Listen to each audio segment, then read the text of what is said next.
সূরা ইখলাস কখন পাঠ করলে সাথে সাথে ফলাফল পাবেন? ভালো করে বুঝেন, সূরা ইখলাস হচ্ছে পবিত্র কোরআনুল কারীমের ভিতরে ছোট সূরাদের ভিতরে অন্যতম একটি সূরা। তবে ফজিলতের দিক থেকে সূরা ইখলাস হচ্ছে গুরুত্বপূর্ণ ফজিলত, এবং এই সূরাটা এমন একটা সময় আল্লাহ পাক রব্বুল আলামিন নাজিল করে দিয়েছেন যখন আল্লাহ রাসূল সাল্লাল্লাহু আলাইহি ওয়াসাল্লাম দ্বীনের প্রচার করতে লাগলেন। এমন সময় আল্লাহ পাক রব্বুল আলামিন এক আল্লাহর দাওয়াত দিতে লাগলেন। তখন কাফেররা আল্লাহ রাসূল সাল্লাল্লাহু আলাইহি সাল্লামকে কোশ্চেন করলো যে, মুহাম্মদ, তুমি তো এক আল্লাহর দাওয়াত দাও, আমরা তো কোটি কোটি দেবতার পূজা করি, তারা আমাদের সমস্যার সমাধান করতে পারে না। তুমি যে আল্লাহর দাওয়াত দাও সেই আল্লাহ কয়জন এবং সেই আল্লাহর সন্তান আছে কিনা?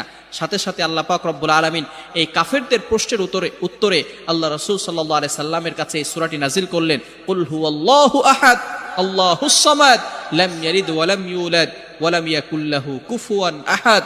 আল্লাহ পাক রব্বুল আলামিন এক, অদ্বিতীয়, এবং আল্লাহ পাক